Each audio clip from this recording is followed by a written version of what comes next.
A Itália chegou ao número de 3.450 mortos por conta do novo coronavírus. Dessa forma, o país ultrapassa o número de mortes registradas na China. A União Europeia tomou medidas a partir de hoje para restringir a entrada de estrangeiros. Ficam suspensos todos os voos de dentro e para fora da União Europeia pelos próximos 30 dias. A medida foi uma decisão conjunta dos 27 países que compõem o bloco. Mas cada governo vai ter liberdade para pequenas adaptações. Ainda na Europa, Portugal decretou estado de emergência a partir de hoje por causa da pandemia de coronavírus. O decreto não estabelece imediatamente a quarentena obrigatória aos cidadãos, mas permite que isso aconteça caso a situação piore. De acordo com o último balanço, Portugal tem 642 casos confirmados de Covid-19 e 2 mortes. A gente vai agora para Lisboa conversar com Bruno Falsi, que faz mestrado em História Contemporânea na Universidade em Portugal. Olá, Bruno, tudo bom?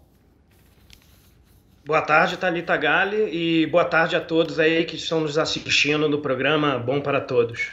Bruno, Portugal vive hoje algo parecido com o Brasil. Não há uma quarentena imposta, mas as pessoas precisam praticar esse isolamento. Como que tem sido aí para você?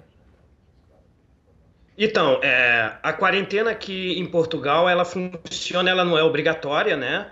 Apesar de ser aprovado o estado de emergência, ele foi aprovado apenas para que o governo tenha legalmente uma brecha para poder aplicar essas medidas que são consideradas inconstitucionais, né? Por exemplo, obrigar as pessoas a ficarem em casa ou, por exemplo, fechar todas as instituições públicas, aeroportos e portos, fronteiras, enfim, como tem acontecido em massa aqui na Europa, né, em todos os países.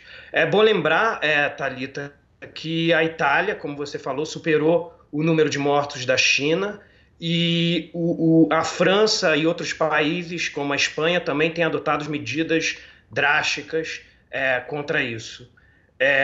Portugal já cresceu, esses números que você falou, já são 3 mortos agora e 785 casos, mas Portugal tomou medidas muito cedo, né? Foi um dos países a tomar medidas antecipadamente e, portanto, o crescimento aqui está sendo um tanto controlado e que não é necessário o governo aplicar essas medidas que são permitidas pelo estado de emergência. Mas o cotidiano de todos aqui mudou completamente, né?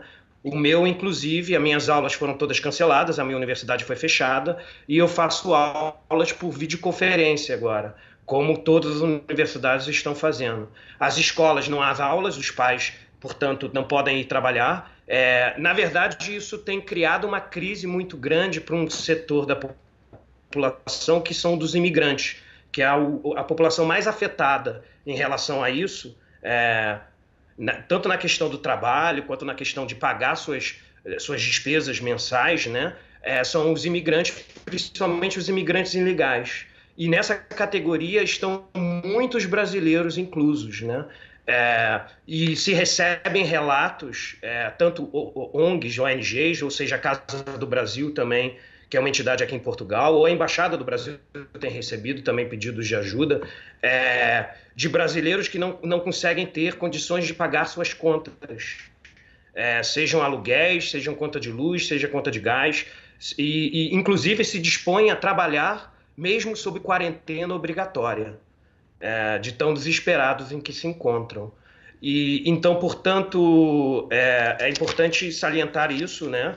Que há dezenas de milhares de brasileiros aqui em Portugal sujeitos a esse tipo de situação.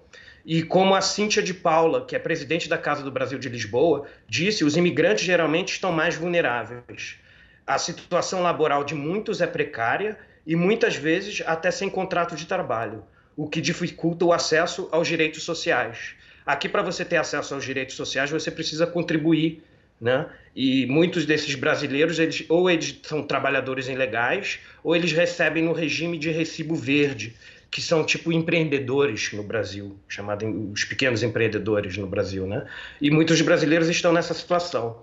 Mas ainda bem que o governo português é um governo de esquerda, né? Do Partido Socialista, a tal da geringonça portuguesa, uma neo-geringonça agora, com seus aliados do Partido Comunista e do Bloco de Esquerda, eles aprovaram, por exemplo, uma lei, o Bloco de Esquerda e o Partido Comunista Português, contra os despejos, que eram coisas que aconteciam aqui regularmente em Portugal, que eram pessoas que não conseguiam pagar seus aluguéis e que, portanto, eram despejadas de suas casas.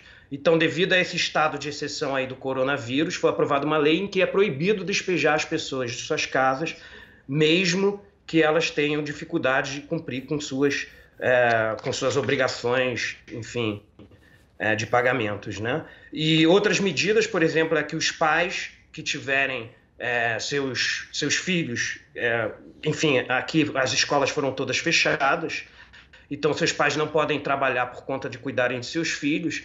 Então, nesses casos, o governo também decretou que 2/3 dos salários vão ser pagos para que essas pessoas fiquem em casa cuidando dos seus filhos. E também lançou-se um auxílio para o trabalhador, é um auxílio de 438 euros para todos os trabalhadores portugueses afetados por essa crise aí do corona. E, inclusive, no Brasil são cerca de R$ 2.500, inclusive conta aqueles que recebem recibo verde, ou seja, aqueles que não têm contrato de trabalho. Mas é importante salientar que muitos dos imigrantes brasileiros não se encontram nessa categoria porque são trabalhadores ilegais, que não têm visto, que não têm nenhuma, enfim, jurisdição sobre eles. E que agora vão ter muita dificuldade que agora vão ter muita dificuldade caso queiram voltar ao Brasil, porque, de fato, as fronteiras foram fechadas. Exatamente. Aeroportos foram fechados.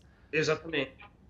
E tem acontecido, tem recebido as ONGs aqui, inclusive a Embaixada do Brasil recebeu pedidos de ajuda de brasileiros que ficaram presos aqui em Portugal, que não conseguiram voltar para Portugal. Muitos deles são turistas, outros, há diversos casos diferentes, né? A imigração aqui de brasileiros é gigantesca, tanto turismo, enfim, há muitos brasileiros aqui o tempo todo.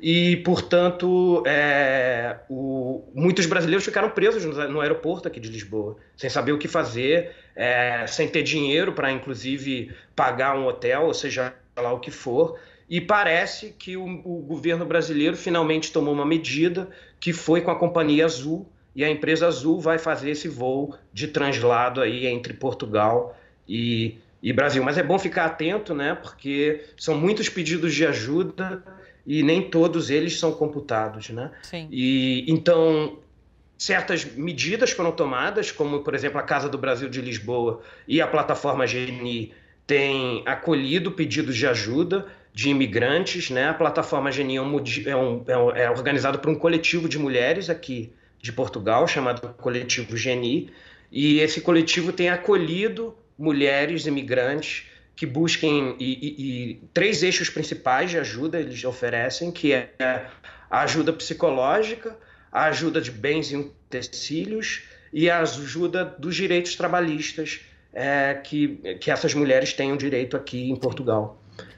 Eu acho importante que isso seja visto aí no Brasil, porque no Brasil a gente tem um governo em que desrespeita todos os dias os direitos dos trabalhadores, então acho que tem que se tomar muito cuidado com as medidas de exceção aí aplicadas no Brasil, como foram ditas nas falas anteriores, e ficar muito atento. Mas é importante que as pessoas levem a sério o coronavírus, é importante que as pessoas entendam que isso é uma pandemia global e que medidas drásticas precisam ser adotadas, mas que elas podem colocar, dependendo do governo em que tenham, elas podem colocar a democracia em risco. Claro. Então é bom ficar no Brasil muito atento. Bruno Falsi, direto de Lisboa, Portugal, relatando um pouco sobre as medidas tomadas pelo governo em Portugal, que de fato são muito diferentes das que a gente tem visto aqui pelo Brasil. Bruno, muito obrigada pela participação, um abraço para você. Obrigado, Thalita, e força ao povo brasileiro, e espero que todos nós superemos essa crise juntos. É isso. Obrigada, até mais, até a próxima.